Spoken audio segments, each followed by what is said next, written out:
Hoje é comemorado o Dia Nacional do Braille. A data foi escolhida para homenagear o nascimento de José Álvares de Azevedo, que disseminou o sistema no país e foi o primeiro professor cego no Brasil. No Supremo Tribunal Federal, o dia é também para relembrar as ações e projetos inclusivos desenvolvidos pela Suprema Corte.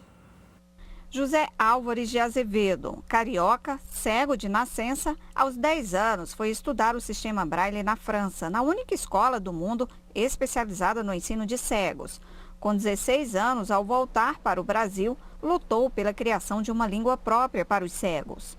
Além de introduzir o Braille no Brasil, ele se tornou o primeiro cego a exercer a função de professor no país. O último censo do IBGE em 2010 mostra que quase 25% da população brasileira tem algum tipo de deficiência.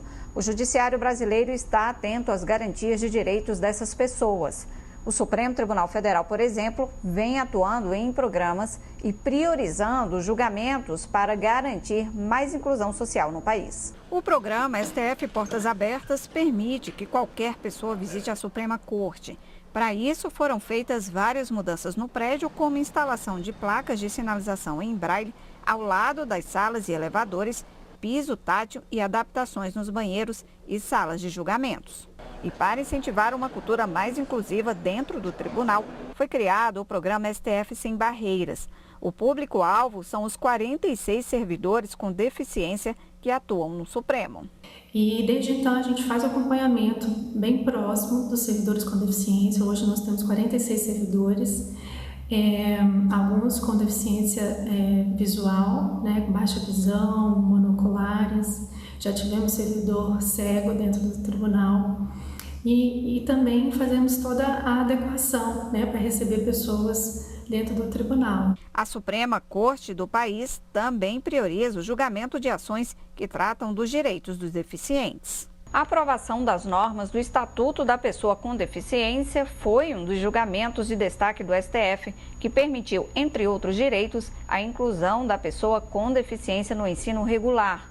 Os ministros também garantiram, por exemplo, a reserva de vagas em concursos públicos e a obrigatoriedade da adaptação de computadores para serem usados por pessoas com deficiência visual em estabelecimentos como lan house e cafés. No ano passado, o Conselho Nacional de Justiça aprovou por unanimidade uma resolução que institui uma política inclusiva e de proteção aos direitos da pessoa com deficiência. A norma garante condições especiais de trabalho para magistrados e servidores ou responsáveis por dependentes com algum tipo de necessidade especial em razão de deficiência ou doença grave. O ambiente tem que estar preparado para receber todas as pessoas, todas elas sem exceção, inclusive pessoas com deficiência. Então, se ela não tiver um ambiente acessível, seja ambiente físico ou realmente social mesmo, essas pessoas vão ser negadas de ter acesso, ou então terão acesso, mas de forma precária. Se a gente exclui essas pessoas dessa participação, elas vão estar sendo negadas para elas, inclusive, os direitos. A acessibilidade é o que dá acesso, inclusive, à inclusão social. A acessibilidade também está presente na TV Justiça. Todas as sessões plenárias e eventos oficiais que são transmitidos ao vivo têm audiodescrição, closed caption e intérprete de Libras. A TV Justiça também tem um programa especial que explica, na língua brasileira de sinais, os principais termos jurídicos. Sinal, Constituição Federal. Bom, para falar mais sobre o assunto, eu converso agora com a conselheira do Conselho Nacional de Justiça, a doutora Tânia Regina Reckziegel. Seja bem-vinda, muito obrigada pela presença mais uma vez, ótima tarde para a senhora. Obrigada. Bom, vimos na reportagem, hoje é o Dia Nacional do Braille, um dia também para a gente refletir e tomar consciência de quanto a inclusão é um assunto tão caro, tão importante para o nosso país, né?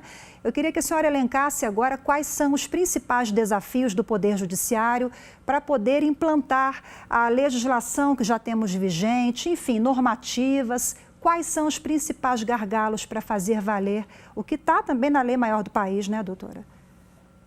Exato. Conhecer e entender as diferentes particularidades de cada público para a posterior atuação em consonância com as especificidades apresentadas é um grande desafio para o alcance geral, se faz, então, necessário conhecer os pontos em que se apresentam as desigualdades substanciais, para que possamos, posteriormente, concretizar os mecanismos de inclusão do público por eles atingidos.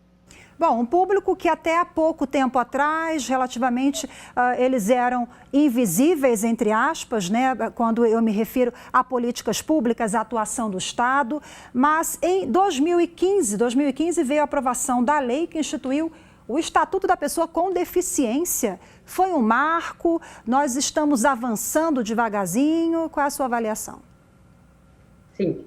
O movimento político das pessoas com deficiência no Brasil passou por uma longa caminhada e enfrentamento de muitos obstáculos e estigmas até sociais.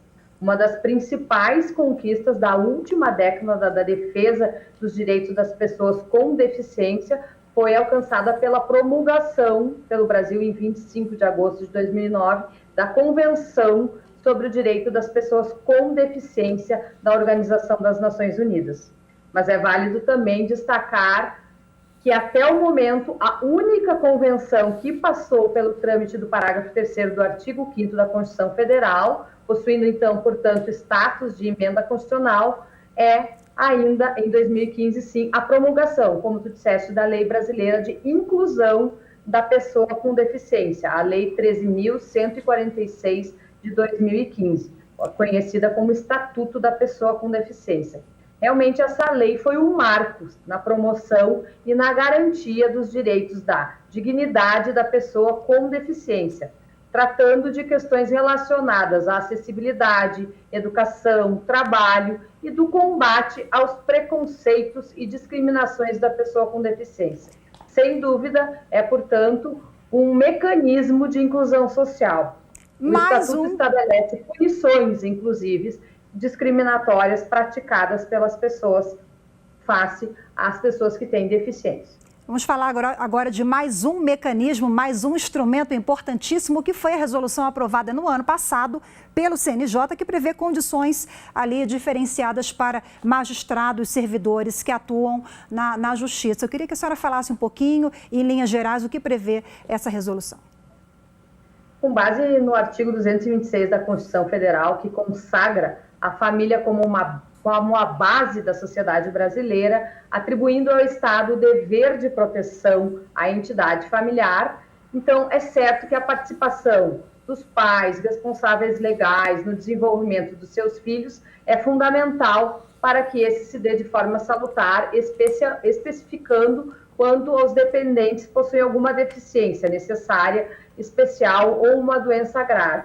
Então, portanto, este constitui um papel da administração pública, a responsabilidade de assegurar o tratamento apropriado a essas pessoas como condição própria da dignidade humana, estendendo, então, a proteção do Estado à sua família, o que foi, então, consagrado na Resolução 343 de 2020 do CNJ, reconhecendo as condições especiais de trabalho para magistrados, servidores com algum tipo de deficiência ou alinhada à igualdade substancial enaltecida na Constituição de 88.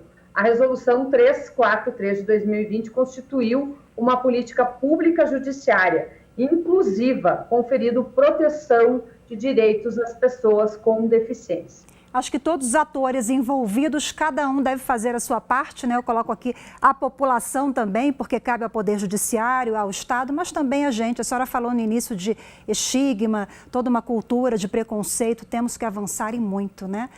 Doutora, muito obrigada pela sua participação, obrigada pelas informações, ótima tarde. Obrigada.